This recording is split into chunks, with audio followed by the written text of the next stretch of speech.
iteka n'umunezero ntangere vyo gusubira kubana namwe banywanyi bacu mubana natwe mu makuru n'ibiganiro vya misi yose tubandanya gushikiriza kuri no mbonesha kure yacu nayo yanyu Mukuza TV. Uyu numwe tugiye kubagezako amakuru y'ibiriko biravugwa bigezweko ngaha mu gihugu c'u Burundi. Akaba ari amakuru tuzahugaruka nini ko ariko aravugwa mu gisata ca politike cyane kuvyo imirwi itandukanye y'abarundi iriko irabona ndetse n'ivyo iriko iravuga cyane ku ntegura y'amafaranga ya leta izokoresha mu kiringo c'umwaka w'ibihumbi 2024 umwaka w'ibihumbi 2025.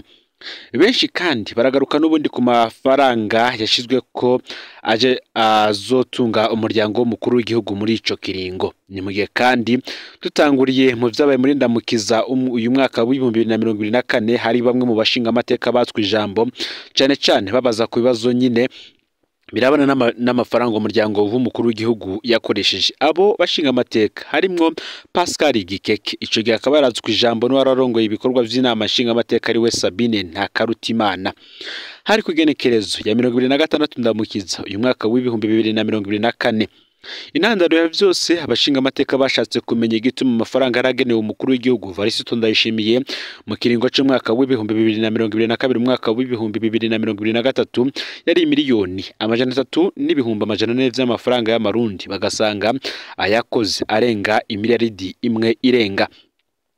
Ico gihe Audace Niyonzima ajejwe ikiga ca leta yabishuye ati vyatumwe nuko umukuru w'igihugu yakiriye abashitsi benshi harimwo n'ingendo nyinshi yakoze, rero ntitwari kureka kubakira. Ico gihe abashinga amateka ntibanyuzwe n'iyo nyishu, ndetse Sabine Ntakarutimana yarahagarariye ibikorwa uwo munsi yagize ati abashinga amateka mwese mufise ikibazo kimwe na Pascal Gikeke ntihagire usubira kubaza ico kibazo, umushiranganji ivyo yavuze biratahuritse, urugo rwiza n'urugendwa.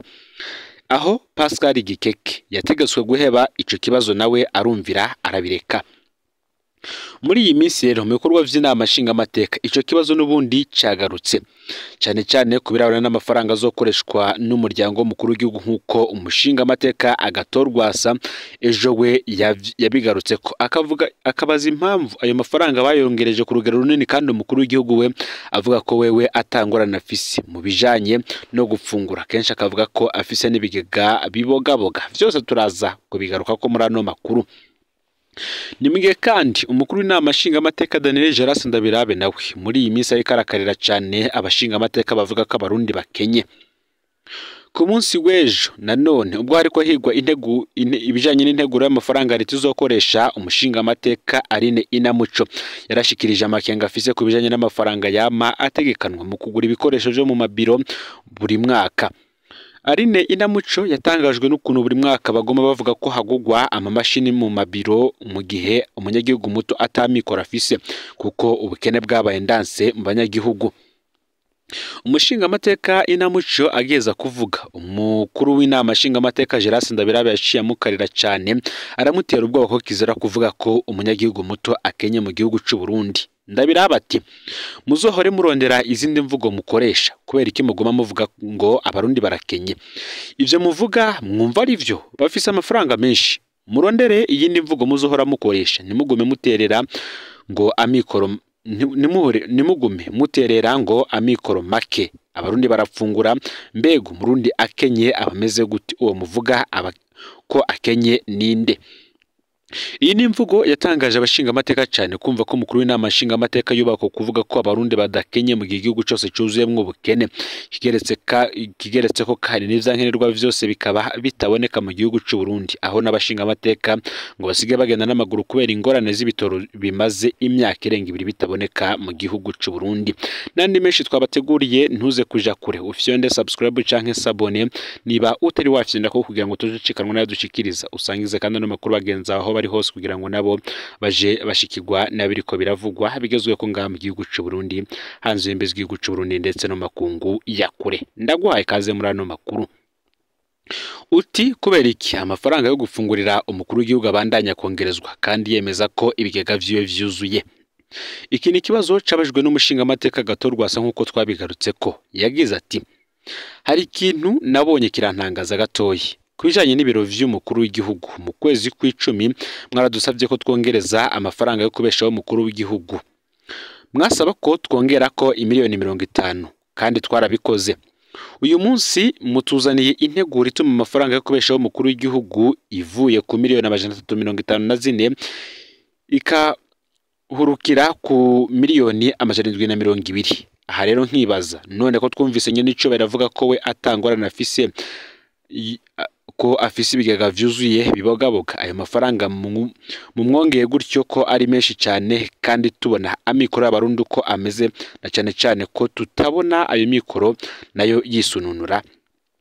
Ahangaha noneho umushikiranganje ajejwe ikigega ca leta Audace Niyonzima yarabuze inyishu y'ico kibazo, yishiye ko ababijejwe bamuhaye gutyo aca vyakira gutyo. Imiliyoni 720 ku mwaka no kuvuga ko umukuru w'igihugu asumisha miliyoni 60 ku kwezi, ku munsi naho agasumisha hafi imiliyoni 2. Mu mwaka uheze President Ndayishimiye yari yarwije gatana amafaranga yateguriwe gusumisha. Nivyagenda bamwe bati nivyagenda gutyo no mwaka naho azoca asumisha yarenga imiliyaridi 3 no kuvuga ko azoba asumisha miliyoni 10 ku munsi. Ivyo bikaba gutyo mu gihe yemerera ku barundi ko we ibigega vyuzuye amatoni y'ibipfungurwa ku buryo atoshobora kumenya uko ubuzima buzimvye. Bamwe bati akiza yari yaratwembereye ko umunwa wose uzoronka ico fungura, umufuko wose ukaronka amafaranga. Ikibazo twese twibagiye kumubaza ni umunwa wande umufuko ubande. Nkuko natanguye mbivuga mu mwaka uheze w'ibihumbi 2022 umwaka w'ibihumbi 2023 yarategekanijwe kuzokoresha miliyoni 300 ndetse n'ibihumbi 400 bagasanga ayakoze arenga imiliyaridi 1. Ico gihe mbere n'abashinga amateka barasabwe kongera ko izindi miliyoni 50. Ivyo baravyemera birakorwa zibi miliyoni 354, ariko n'ubundi basanga ayakoze arenga umiliyaridi 1 n'imiliyoni 700 y'amarundi, ariko ngo baje gusaba isubirwamo. Ikindi kandi cyateye amakenga ningene amafaranga agenewe ingendo z'abakozi bo mu biro vy'umukuru w'igihugu ari miliyoni 700, mugabo gushira mu ngiro bigatwara imiliyaridi 2 zirenga. Ingendo z'umukuru w'igihugu nazo zagenewe imiliyoni 800, ariko zigatwara umiliyaridi urenga. Aho hantu ngo nimba atari ibiharuro bibagora gusoma mu vy'ubutunzi barasaba ngo ihugurwa. Umushinga amateka agatorwa sati uko amafaranga yakoreshejwe haraho bisaba ko dusubira kwigishwa guharura canke se comptabilité kuko harimwo ibitangaza vyinshi. Agatorwa sakabishikiriza n'ubundi agendeye kuri ivyo biharuro bitangwa vy'amafaranga yakoreshejwe mu mwaka uheze. Ngo biraboneka ko abashinga amateka benshi batanyuzwe n'inyisho bagenda barahabwa n'abashikiranganje. Aho kandi umushinga amateka Joki Chantal Nkurunziza nawe yabaje imvu zituma hari amashiramwe y'igihugu adatanga uburyo muri leta, aho yafatiye kuri Onatel na Onatur. Leta ikaba yarashizemo imitahe ku 100%, ariko agasigurwa ko zitungutse. Sabine Ntakarutimana we akaba asaba ko ico kibazo cyo kwitwarirwa ntikizogaruke kuko ngo no mu mwaka uheze cyari kimeze uko nyene nkuko bivugwa n'abari bibereye mu ngoro y'inama nshinga amateka. Twibutse ko kandi ko hambavu y'aya mafaranga agenerwa umuryango w'umukuru w'igihugu mu mwaka uheze ibintu vyari vyayangaye cyane, aho abanyagihugu bariko baravuga ko bahanzwe n'iko ridasanzwe ryo kwakira amasengesho y'umuryango wa President Varisito Ndayishimiye. Nubundi kuri uyu munsi akaba aribwo President Varisito Ndayishimiye yujuje imyaka 4 ashikiriye ubutegetsi. Ngo mu mwaka uheze kandi nubwo bivuga ko umuryango w'umukuru w'igihugu wakoresheje amafaranga angana kuriya imiliyaridi 1 n'imiliyoni 700 mu kubeshaho umuryango w'umukuru w'igihugu. Ico gihe umuryango w'umukuru w'igihugu wari wateguye igikorane cyo gushimira Imana ku vyo yaronse mu mwaka wa 2023. Igikorane cabereye mu ntara ya Cankuzo kikaba carabaye kuva ku igenekerezo ya 26 gushika ku igenekerezo ya 30 Kigarama uwo mwaka. Abanyagihugu bo muri commune Mishiha ico gihe bavuga ko bariko bakwa amafaranga y'umurengera kandi bakayatozwa ku nguvu. Bavuga ingene bategekwa kuzitaba ico gikorane. Abanyagihugu kandi bakaba bavuga ko bariko bararemerezwa ayo makora adasanzwe mu gibiro vy'umukuru w'igihugu navyo byari bisanzwe bifise miliyoni 300 zigenewe ivyo bikorane. Bamwe mu banyagihugu bagize ico bashikirije bagize bati nukuri turarushe cyane. Wumvise uvuga abakozi ba leta natwe abanyagihugu bato baratwibagira natwe vyagenze uko. Buri munyagihugu wese yategezwe gutanga iyo ntererano guhera ku nyonge kinga gushika ku nyonge imodoka. Unyonge kinga akaba yarategezwe gutanga amafaranga 1500, unyonga moto agatanga 5000, hama unyonga imodoka Probox agatanga 30,000, hama abadandaza bato badandaza ku isoko naho yo bivoka bagatanga 2,000, abamabutike bagatanga 10,000, ngo kandi hakaba hari nho n'abatanga amahera yabo mwibahasha baravye amikoro baba bafise. Bamwe bati turetse kandi kubijanye n'ico gikorane cy'umukuru w'igihugu cabaye, abanyagihugu dusanzwe tuguma dutanga amahera y'agasakisaki yitwa ngo ni intererano kandi arya abatwari. Akarorero uyu munyagihugu yatanze yavuze ko hari ibitaro vyitwa ngo ni vya commune vyubatswe imyaka irenga 5, kandi bamwe mu banyagihugu bakwa intererano y'ibihumbi amajana, icerekana ko yarayo kubombora imifuko yabo atana kimwe gikorwa. Abanyagihugu ngo nibo baca baza kwakora ikivi rusangi, bigatako kandi ko usivye bakaguca amande. Akandi karorero batanze na karorero ko watwara umugambwe muri iyo commune ngiyo aramutse aza chef de zone abatomboye ngicubutirwa aca kubadandaza agatangura kubaka amahera yo kumwakira, ngo hari naho batoza amafaranga agera ku 1,5 miliyoni. Ngo umukuru w'umugambwe ahanasanzwe ava akaba nta n'ibihumbi 200 y'imoto atanga. Ngicibagiwe kandi nuko atana urubanza rwo kumwakira ruba rwabaye. Ya mahera yose n'ubundi ngaragenda akaja mu mifuko y'abategetsi bamwe bakibaza niba koko ibi bikorwa n'indongozi zo hasi mu kwaka amahera abanyagihugu bato babigorewe n'ubundi navyo babikenewe nkuko baba bivuga canke se abategetsi nabo babizi nkana bakavyiyibagiza. Ni mugengo komiseri Moise arakaza bataziranyeganyegawe abandanye gukora amarorerwa. Ku gatandatu heze igenekerezo 15 ruhesha umwaka wa 2026 no ku munsi w'Imana uheze, komiseri Moise arakaza bataziranyeganyega yarabonetse muri commune Matana ho mu ntara ya Bururi ahakora ayandi marorerwa. Ku gatandatu yatwaye igitoro mu mabido abatonze barabura. Ku gatandatu ngo yatondanye amabido kuri station anywesha igitoro maze abari bamaze umwanya batonze bavaho batakironse. Wavyiboneye yagize ati mwiriwe mwebwe mwama muvuga kuvyanyeganyega, twari dutondeye ibitoro Matana kuri station ari igitandu.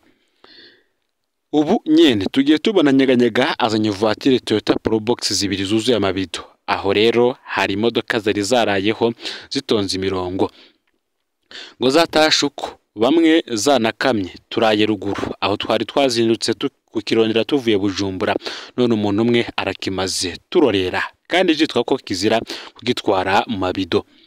Nimwe ku munsi w'Imana naho nyene bivuga ko nyeganyega yabandanije gukora amarorerwa imatana, maze arahagarira abariko barabaga inyama z'abayisilamu bahimbaza umunsi mukuru.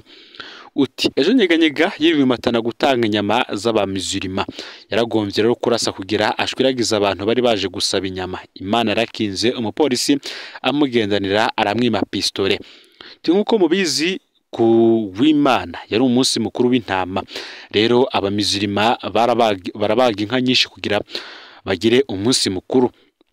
Ngimatana rero barahabaga inka baha abamizirima bo mu ntara zo mu manuko n'ubuseruko. Nyeganyega rero ngo niwe yarahagarariye ico gikorwa, ngo ari yifitiye n'abasivile bashika ku 10 bamucungera. Ngo burya nyeganyega ashobora kuba afise n'ikibazo cyo mu mutwe kuko umwanya wose yaguma avuga ngo ndabica, ngo tumwumvise uko bamaze iminsi bamuvuga. Utinje ndibaza ko bakwiriye kumuvuza kuko ivyo ni ibintu bidasanzwe. Nimwe kandi nkuko twege turabigaruka ko kwigenekerezo y'umunani ruhesha umwaka wa 2024 komiseri Moise arakaza bataziranyeganyega yarashije umunyagihugu yitwa Joseph Habiyaremye muri commune Kabarori mu ntara ya Kayanza. Abategetsi barabonye ko yakoze ibaranga ariko nta numwe mukora ko kubera avuga ko ivyo akora vyose yabitumwa na president Ndayishimiye. Ngo yaba buramatari wa Kayanza, yaba mustaneri wa Kabarore, yaba procureur wa Kayanza, yaba batwara igipolisi mu ntara, nta numwe yubahuka nyeganyega. Abanyagihugu bo babayeho mu bwoba butagira izina kuva mu mpera y'indwi, ngo bari mu munezero batewe n'abajejwe intwaro bababwiye ko nyeganyega atazogaruka, ko naho yogaruka atazoba kirongoye igipolisi muri commune. Kugeza ubu ntituramenya ko Nyeganyega yoba yarahinduriwe aho akorera. Tubandanya gusaba ubutungane kuri Joseph Habiyaremye. Ese mbega Nyeganyega yoba atategeko na rimwe rimuraba mu Burundi? Uwashatse arica, anywera igitoro muri Tanzania akacinjiza mu Burundi mu mabido, akeze kuri sitasiyo anywesha mu mabido kandi ku bandi bibujijwe. Nyeganyega ni igiki koko? Mu mwaka w'ibihumbi 2020 President Ndayishimiye yaje yizeza abarundi ko abazaniye leta mvyeyi. Ku rubuga hari ibihushane gusa, abarundi babayeho mu ntuntu y'abanyuruzwa n'abagandagurwa atacamira. Ngaho rero amakuru yaragizwe ko muri kano kanya ufyonde subscribe canke s'abone niba utari wafyinira kugira ngo tuzucikanwa nadushikiriza usangiza n'amakuru bagenza kandi aho bari hose kugira ngo nabo baje bashikirwa navyo. Ni Umuhuza TV, Imana iba hezagire mu bikorwa vyanyu vya bisi yose muri ko murakora.